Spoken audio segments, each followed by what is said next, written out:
Welcome to Be the Change Minisode. My name is Ashley. I'm the producer of today's show, and today we've got a few special guests with us today. We've got Fee and we've got Ben, and we've ran into a few interesting tech difficulties, but like the pros we are, we've sorted that out and we're live now. So what we're going to do is we're going to do a little chat. So what I'll do is I'll hand it over to Fee, who's going to introduce Ben. Thanks so much, Ash. It's a great pleasure for us at Be the Change today to welcome Mr. Ben Considine. He's coming to us all the way from Bowen Heads in Victoria, Australia. Ben is a world longboarding champion, and when not impacted by COVID, travels the world finding the perfect wave and surfing around amongst some of the world's best surfers in the world. Ben has cracked the top 10 twice in qualifying in the world. Now, Ben, I sometimes muck that up, so please correct me if I'm wrong. And in the qualifying World Series in 2017, he came 6th and 4th in 2018. And I'm sure you were going to qualify first this year, but we have to blame COVID. Yes, exactly right. Yeah, absolutely. Thank you so much for joining us, Ben. Are you able to tell us a little bit about yourself and your journey in the world of surfing and diabetes as well? Yeah, of course. Would be really happy to. So my name, as you said, is Ben Considine, and I'm 23. And over the past few years, I've been really lucky in just being able to travel across the world to some really, really nice places.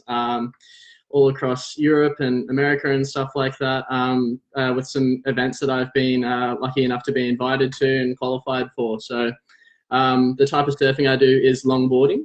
And so essentially that's a surfboard that's 9 foot long, and it incorporates a lot of different sort of maneuvers, turning and then nose riding and things like that. And yeah, I was also diagnosed with type 1 diabetes when I was 11 years old. So it was actually around about the time that I started to compete, and it was interesting navigating all of that all at once. But yeah, it's been a journey that I've learned to adapt to, and it's been really good. So can we take a step back? Even before diabetes entered your life, how did you actually get into surfing and longboarding? Come on, we don't do a lot of longboarding here in Victoria. I know. Well, I was always a sporty kid, so I wanted to be a professional everything, whether it was tennis or footy or basketball or all of that. And then my dad was really, really into surfing, but also specifically longboarding. So in Victoria or in Bowen Heads where I live, there's a really good tight-knit sort of longboarding community. I started surfing pretty full on when I was about 9 years old, and got integrated within the local longboard club. Started competing there at about 10 or 11 years old, and then kind of just progressed from there. So my dad was a massive influence, and yeah, just had some, I started to surf before school when I was a young little grom, and yeah, it just went from there, and it developed into a passion that I really, really liked. Yeah, so I've kept going since. Awesome. Now I'm going to try to sound like I've got the surfing lingo down pat, but I'm probably wrong. As a grommet, how did you adapt to life with diabetes and surfing? And did I get that right? Very good. Yeah. It was interesting. So yeah, I was diagnosed when I was 11, and I was already surfing a lot then. And I suppose when I first got diagnosed, it was a big shock. I'm 11. I don't really know I have no idea what diabetes is at that time. My mum had a bit of an idea, but yeah, we didn't know what it would mean for me and my surfing. And as I said, at that time, I'd already been competing a little bit.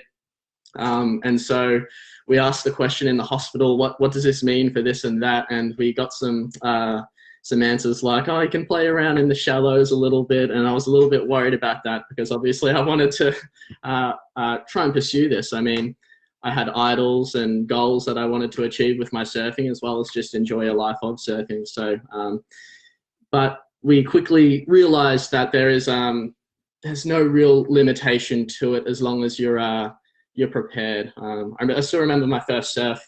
I went out at Ocean Grove Beach, and again, I wasn't really worried because, again, naive, 11 years old. I didn't really, I guess, know the any of the risks or anything, or they weren't on the top of my mind. But my mum was on the beach. She had my Lucozade and my food and everything like that ready if I went low in the water, and my dad was out in the water with me. But I remember going out there and not really feeling any different, not really feeling like there was, I knew it was a big deal to be out in the water, but I didn't feel like that much had changed. So I suppose that was a good thing. But early on, it was all about learning about how to manage sugar levels and integrate surfing into that.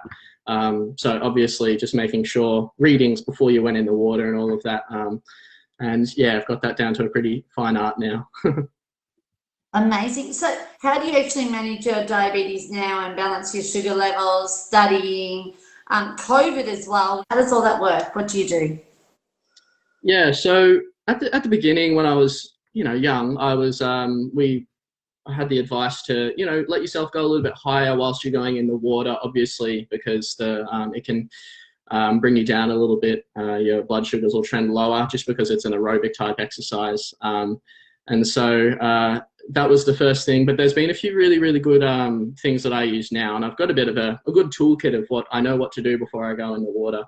One of the really useful things has been the constant glucose monitor, and so the CGM has been really, really helpful in going surfing, even just tracking my sugar levels in general. But it's been a really, really good tool for me in my surfing. It's really useful to see, okay, where's my blood sugar going? You've got the nice arrows that you can see on the pump to let you know, not only are you low or are you mid-range, but what's the that is happening and how fast are you dropping? That's been really important, because if it is the case that you're trending a little bit lower, you need some food. How much food do you have? It's a little bit of a guessing game, but it's been able to, I've dialed that in really, really well with the CGM. I think that's the main thing. Another thing that has been really, really helpful is using we've got some gel packs. And so I think they're used by the cyclists usually, but I use them as well. I just tuck them in my wetsuit, and it's just a bit of a safety precaution, because depending on the conditions, when you're out there, it can be pretty, if it's treacherous, if there's a lot of water moving around, it's difficult to come into the shore. It's fantastic to have that with you, just in case you do go low and you're unable to make it into shore as quickly as you wanted, where your food is. It's been, just a great little kind of safety device to have with you. They're the main things at the moment. So Ben, so I was going to ask, before you had that technology with CGM and stuff, how did you differentiate? Were you able to feel your hypo symptoms when you're out surfing, or because sometimes when you do sports, the adrenaline kind of feels like hypo symptoms. How did you differentiate between that or get used to that in those early days? Yeah, I've been very lucky. I've always been able to feel my hypos pretty well most of the time. So it's always been a case that in the water, if I am going low, I can generally feel that. And it's very, as any diabetic would know, you can feel when you're going low. You know what that feeling is like, and it's always there for me. So I haven't had to navigate that as such, but there's definite precautions that I do take. I mean, if I'm out the water for a little bit, obviously, sometimes I'll take my pump off whilst I'm going into the water, which is probably a good thing to talk about. But you'll need to come in every now and then to check your glucose level, because, as you said, you don't want to be caught in that situation where you're out in the water, you've got nothing with you, and you're going low. So I did that a lot at the start when I was trying to learn about me and my own diabetes as well. So coming in much more regularly than I do now, although I still do that. But just to make sure I'm the right level when I'm out there. When you're actually sounds like a lot of trial and error. Yeah, it is. When you're actually competing, how long are you out there in a break or in one of those competition periods? Yeah, so, well, the competition is a big thing in general, because it's not only the heat that you're out there, but it's a lot of lead up to the contest as well. So in the heat, it's usually about 20-30 minutes when you're out there. And in that situation, I probably would let myself go. Obviously, I don't want to be 4 when I'm going into a heat, at the risk of going low. And I need to make sure that I can focus and not have to worry about my diabetes when I'm in the water competing, because obviously you've got other things on my mind out there. And you have to make sure that you're focused for that. But there's a whole bunch going on around the competition as well. Different basal settings, And yeah, even different settings on my pump, because generally the days leading up to a competition, I'm going to be surfing a whole lot to make sure that I'm confident and that I'm ready to go. But that'll look like surfing for maybe 4 or 5 hours in the day. And as I spoke about before, that sort of cardio type exercise can, yeah, definitely send your blood sugars down. So I've actually created an active and a daily setting on my pump. The daily setting is what I'm doing when I'm studying or if I'm just having a sort of lazy day at home. And then the active setting is what I put on if I'm training or if I'm at a competition or just in general being quite active, surfing lots. And the active setting just looks like a drop in the basal, a drop in the bolus throughout the whole day and night. And so that's just, I guess, one of those systems you can put in place so that you're not having to worry as much about your diabetes and you can keep it under good control for the most part whilst the competition's going on. That has been a really, really good factor for me in competitions, but also just in life in general. Awesome. So how do you manage traveling with type 1? I believe that you went to South America, I think, last year, and all these places around the world. Not bad for a Geelong boy coming. That's very good. So yeah, traveling is something that is, it definitely takes a lot of getting used to. Obviously, my mum, when I was little, was a fantastic help in being able to organise everything, and that's all become pretty natural to me now. But essentially what I do for travel is I like to have double of everything. And so what I do is I put all my, I kind of calculate how much I'll need for that sort of time period that I'm going away for. I'll double that, and then I'll actually split both of those things, each half of those into a different sort of compartment, different sort of bag.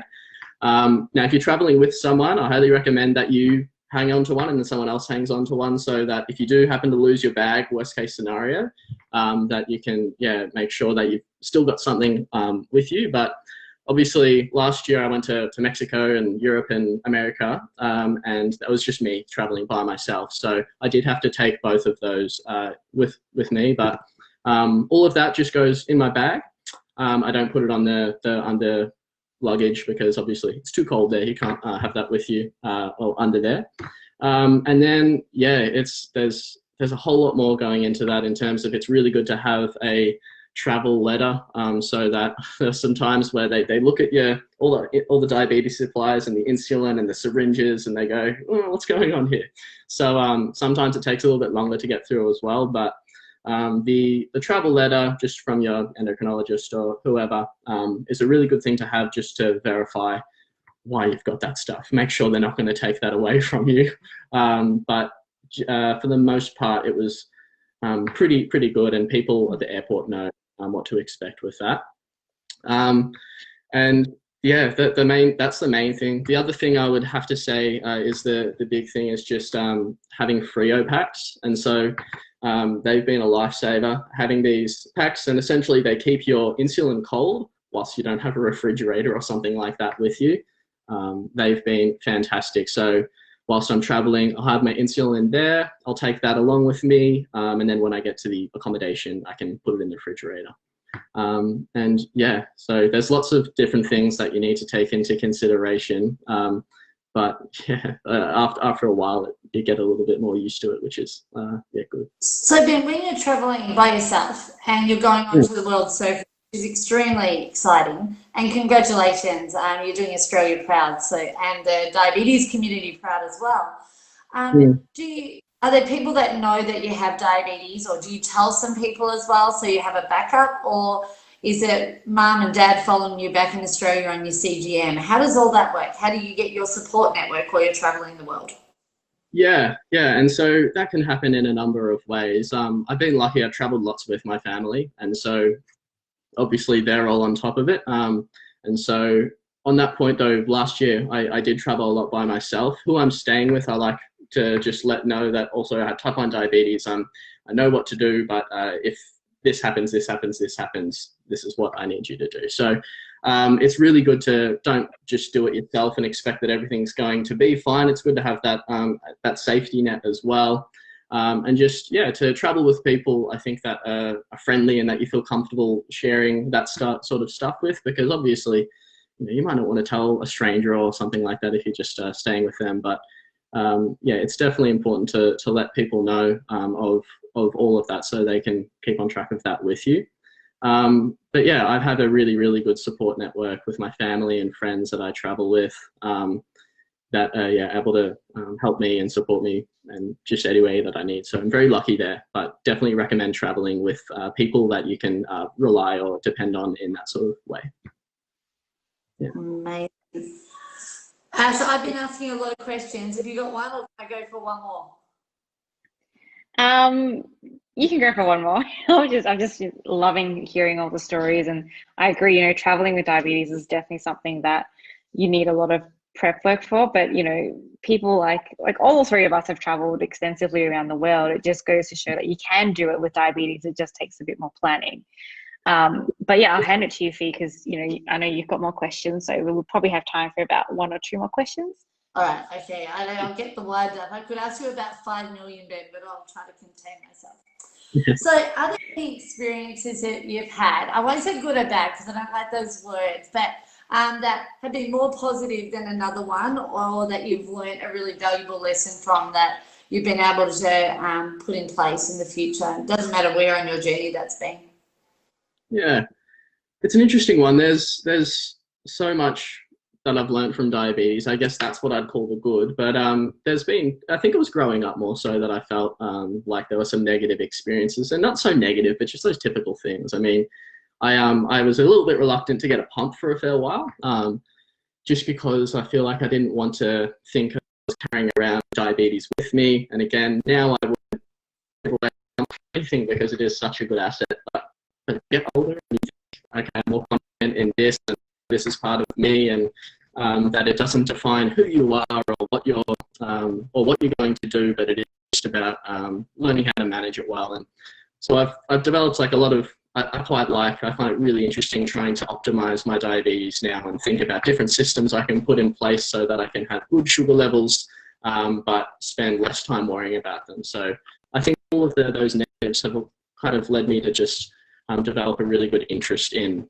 keeping myself healthy, not only healthy for a type 1 diabetic, but just as a healthy person in general. And yes, I think it's just all led to me wanting to just live a normal life, but keep myself nice and healthy with that. And you go through that, you know, the impressions people may have of you when you're a young kid, but yeah, it's not important, and you learn to be confident with it as you grow up. Well, that's what I found anyway. Oh my gosh, so inspiring. Now, we have to touch on 2020. What a year it has been, one that many of us are going to forget. It's been crazy. Were you locked down from the beach at all? That's probably one question. Or could you continue surfing? I've been so lucky. I live on the coast. I'm studying physiotherapy, so I was up in Melbourne. I'm in Bundoora studying. They brought us back down on the coast in Barwon Heads, and I've been able to manage my studies and keep surfing, which has been great because I've not only for peace of mind and just being able to get in the water, because that's what I love to do. I've been able to train and kind of make most of the time whilst competitions have been kind of put off for the time being. Hopefully they're up and running again next year. But it's been a crazy year. Yeah, definitely. But I consider myself pretty lucky with how things have been going for me. Yeah, because obviously I was able to kind of just keep surfing, and everything kind of kept going for me as well with regards to work and university. So yeah, it's been, yeah. And in COVID normal 221, when the international borders are open, are you heading back on the circuit? Yeah, definitely. We'll see what happens there. I'm not sure what's going to happen. It's because obviously the situation in Europe and the US is a little bit different to what we've got at the moment. We seem to be on a pretty nice track. As to what they open with international borders, if they do open up, I'd love to go and compete on the world tour again. That's obviously, you know, dream of mine and what I have been enjoying the last couple of years. But there's talk of some more national type competitions if the international stuff can't go ahead. So that'll be interesting to see how that all plays out as well. But yeah, we'll see what happens. I'm not sure. In 2017, I believe you won the Australian Loggers Championship. Am I right? Yeah, that's right. Yeah. And that's a big, big deal in Australia for longboarders. Am I right? Yeah, it was a big deal. Yeah, I was yeah, couldn't be more stoked. It was I've competed at the national titles for as long as I can have been surfing at that sort of national level now, and to win an open men's event was insane. Yeah, I'm very, very lucky. So 221, do you feel that's you're going to be a logger champion again, maybe? I hope so. I feel like my surfing is progressing. It's been interesting. I think this the time that we've actually had away from competitions has allowed me to kind of step back from the competitive mindset. A lot of training around that time goes towards, okay, how do you surf a heat? How do you make sure that you're, I guess, capitalizing on all of the opportunities that you get? But not having the contests has kind of allowed me to experiment with some things as well with surfing, trying out new things and just trying to progress all round, kind of work on my weaknesses a little bit. So hopefully I can come back in 2021 and yeah, do as well as I can. Amazing. Just to hear your story and just hear your really holistic approach to not just diabetes management, around health, but, just being a holistic person in general, that, it's not just about diabetes management, it's about living your best life. And I really love that. And I know Fee, that's what you love too. And that's why, Ben's such an inspiration. So that's been fantastic. Are there any final words from either of you? No, thanks very much for having me on. I think that, yeah, delving into your health in general as a type 1 diabetic it's going to benefit you in the future, but it's also really interesting. Something that I've really loved is when you're noticing the glucose trends with the CGM as you do a workout, as you're surfing, noticing how things like what foods you eat and how all of that affects it. I think instead of something that really helped me was developing a real interest and passion in health and kind of following that. And it's almost, yeah, you get these mini rewards every time you see that you've had so many hours with a kind of a really good glucose level kind of trending and everything like that. So yeah, I would just say try and take an interest in it, because it is, yeah, I think it's the way to kind of just move forward with it all. Yeah. Look, from me, Ben, and from the whole of the Beta Change team, what an inspiring young man you are. You blow me away, and you inspire all of us to, just keep living the dream, no matter what that is, if that's in a field or occupational field, or if it's surfing the world or going to space. There's nothing that can stop you with type 1. So thank you so very much. And like Ash said, your patience, you were amazing. No, thank you so much for having me. I really, really appreciate it. Well, from all of us here, we wish you all the very best for your future comps, and hopefully, we'll keep us up to date with all your adventures in the next year or so. We'll be cheering you on from the sidelines. I definitely will. Thank you so much. And Ben, how can people follow your journey? Can you give us your hashtag or whatever your handle, whatever you go by? Yeah, on Instagram, I'm just Ben Considine, CONSIDINE. And every now and then I post some little clips to YouTube and stuff like that. But the Instagram is where you can find me and kind of follow along. Awesome. We will link that in the comments below as well. So anyone who wants to follow along, feel free to stalk him on Instagram and follow his journey.